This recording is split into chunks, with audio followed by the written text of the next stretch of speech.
Hello students, आज आपको मैं चैप्टर 4 के क्वेश्चन आंसर बताऊंगा। सभी क्वेश्चनों के आंसर हिंदी अर्थ सहित आपको बताए जाएंगे। Class 8th MP board. देखिए, सबसे फर्स्ट क्वेश्चन हमारा, एक पदेन उत्तरम लिखत, एक शब्द में उत्तर लिखिए। भार्या कीदृशी भवेत। भार्या का मतलब होता है पत्नी, कीदृशी का मतलब होता है कैसी, और भवेत का मतलब होता है होनी चाहिए। पत्नी कैसी होनी चाहिए। तो उत्तर में आपको याद रखना है प्रियवादिनी, अर्थात प्रिय बोलने वाली। इसके उत्तर में आपको प्रियवादिनी लिखना है। ठीक है, वादन मतलब होता है बोलना। ठीक है, यहाँ पर इसके बाद में देखिए, विद्या कीदृशी भवेत। विद्या कीदृशी भवेत, विद्या कैसी होनी चाहिए। तो अर्थ करी, धन का संग्रह कराने वाली। ठीक है, अर्थ करी होना चाहिए। विद्या कीदृशी भवेत, तो इसमें आपको अर्थ करी लिखना है। इसके बाद में देखिए, युक्तम नीचस्य किम भवति, मतलब कि युक्तम का मतलब होता है उचित। ठीक है, असमर्थ के लिए नीचस्य मतलब असमर्थ, किम मतलब क्या, भवति मतलब हो जाता है। मतलब जो उचित होता है ना, वो असमर्थ के लिए क्या हो जाता है। तो उसमें आपको याद रखना है दूषणम। दूषणम मतलब अनुचित हो जाता है। ठीक है, अनुचित हो जाता है। इसके बाद में देखिएगा, मनुष्यः मृत्यु कथम आपद्यते। मनुष्यः मृत्यु कथम मतलब मनुष्य मृत्यु कैसे प्राप्त करता है। तो उत्तर में आपको याद रखना है मोहात। एक वाक्य में उत्तर देंगे, इसके बाद वाले जो क्वेश्चन रहेंगे उनके लिए। अभी हम एक शब्द वाले क्वेश्चनों के उत्तर कंप्लीट कर रहे हैं, तो इन पर आप ध्यान देंगे। मोहात मतलब मोह से, मोह से मनुष्य जो है मृत्यु प्राप्त करता है। इसके बाद में यहाँ पर मित्रम कदा जानियात, अगला आपका ये क्वेश्चन है। मित्रम मतलब मित्र को, कदा मतलब कब, जानियात मतलब जानना चाहिए। तो इसको उत्तर में आपको लिखना है आपत्सु। आपत्सु का मतलब होता है आपत्ति में। ठीक है, आपत्ति में यहाँ पर इसका मतलब क्या है, संकट में। ठीक है, संकट में मित्र की पहचान होती है, इससे आपको याद रखना है। इसके बाद में क्वेश्चन नंबर 2 है, इसको आप देखेंगे। एक वाक्यन उत्तरम लिखत, एक वाक्य में उत्तर लिखो। अजीर्णे किम विषम। ठीक है, मतलब कि आपको यहाँ पर याद रखना है, अजीर्ण का मतलब होता है अगर कोई व्यक्ति ज़्यादा भोजन कर ले, उस स्थिति को अजीर्ण कहा जाता है। तो अपच में विष क्या है। तो यहाँ पर आपको याद रखना है अजीर्णे भोजनम विषम, मतलब कि जब अजीर्ण हो जाता है उस समय भोजन विष के समान होता है। तो अपच में भोजन विष के समान है। इसके बाद में दारिद्र्यम कुत्र ना अस्ति। दारिद्र्यम का मतलब दरिद्रता, कुत्र का मतलब कहाँ। ये कुत्र जो शब्द है ये आपका अव्यय शब्द भी है, ऐसे भी आपको याद रखना है। तो दारिद्र्यम कुत्र ना अस्ति, दरिद्रता कहाँ नहीं है। तो दारिद्र्यम उद्योगे ना अस्ति, दरिद्रता उद्योग में नहीं है। उद्योग का मतलब यहाँ पर होता है परिश्रम या मेहनत। ठीक है, अगर हम मेहनत या परिश्रम करेंगे तो दरिद्रता नहीं रहेगी, ऐसे आपको याद रखना है। ठीक, इसके बाद में देखिए, मानवः नित्यम किम विचिन्तयेत। मनुष्य मतलब जो मानव होता है वो मनुष्य को, नित्यम मतलब सदा, किम मतलब क्या, विचिन्तयेत मतलब सोचना चाहिए, अर्थात मनुष्य को सदा क्या सोचना चाहिए। तो इसमें आपको याद रखना है मानवः नित्यम मे किम छिद्रम कौसंगो किम अविनिपातितम कुतः दोषः ममाश्रयेद इति विचिन्तयेत।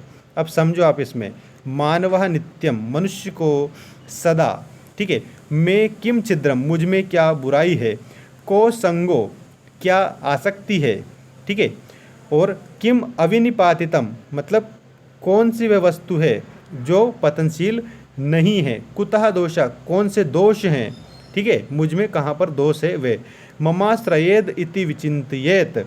ठीक है, ये सोचना चाहिए, मुझ में दोष कहाँ है, कहाँ से आते हैं, ऐसा सोचना चाहिए।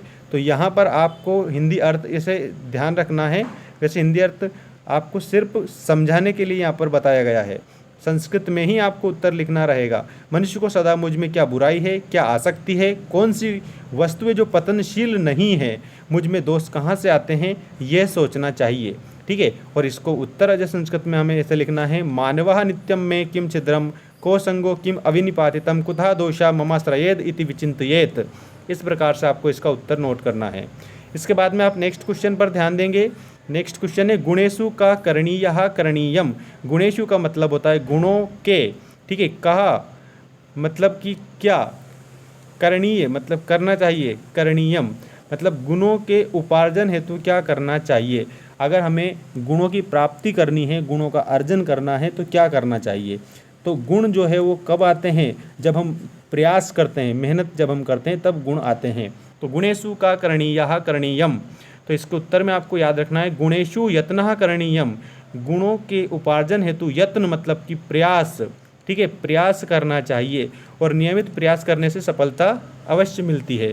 और प्रयास को इंग्लिश में क्या बोला जाता है, प्रयास को बोला जाता है हार्ड वर्क, ठीक है, ठीक है, because hard work is the only way to great success in your life, ठीक है। तो गुणेषु यत्नः करणीया, ये आपको उत्तर इसमें लिख देना है। इसके बाद में नेक्स्ट देखिएगा, अनभ्यासे किम विषम, अभ्यास ना करने से क्या विष के समान हो जाता है। तो अनभ्यासे शास्त्रम विषम, अगर हम अभ्यास ना करेंगे तो जो शास्त्र है, शास्त्र विष के समान होते हैं, और अगर हम अभ्यास करेंगे तो वो हमारे लिए अमृत के समान होते हैं, ठीक है। इसके बाद में देखेंगे आप सभी, श्लोकाश नाम यथा योग्यम योजयत, मतलब श्लोक के अंशों को ठीक ठीक करके हमें इसमें जोड़ना है, ठीक है। तो ये जो यहाँ पर दिए गए हैं उनको मैं अभी आपको जोड़कर बता रहा हूँ, आप ऐसे ही कंप्लीट करेंगे। देखिएगा, मृत्यु पाध्यते मोहात, तो इसमें आएगा सत्येन अपाध्यते अमृतम, ठीक। गुणेषु क्रियताम यत्नः, इसके आगे आपको लिखना है किमाटौपै प्रयोजनम अनभ्यासे विषम शास्त्रम, तो इसमें आपको लिखना है वी वाला, अजीर्णे भोजनम विषम, ठीक है। अमृतम राहवे मृत्यु, तो इसमें लिखना है विषम, विषम संकरस्य भूषणम। और उद्योगे नास्ति दारिद्र्यम, तो यहाँ पर आप इसको पूरा करेंगे, जप्तो नास्ति पातकम। ये जो आपकी बुक में जो श्लोक दिए गए हैं उन श्लोकों को आपको पूरा करने के लिए बताया है। इधर आपको आधे श्लोक दे दिए हैं और उनको इधर जो दिए हैं इनको इसमें पूरा करना है, ठीक है। इस प्रकार से आपके श्लोक होने वाले हैं। अब आपके जो सत्य असत्य हैं वो आप सत्य असत्य भी देखेंगे। नित्यम अर्थागम अरोगिता चा इति द्वयम भवेत, तो इसमें आपको क्या लिखना है, इसमें आपको लिखना है आम, ठीक है। अमृतम विषम चा द्वयम देहे प्रतिष्ठम प्रतिष्ठितम, इसमें भी आपको आम लिखना है क्योंकि ये भी आपका सही है।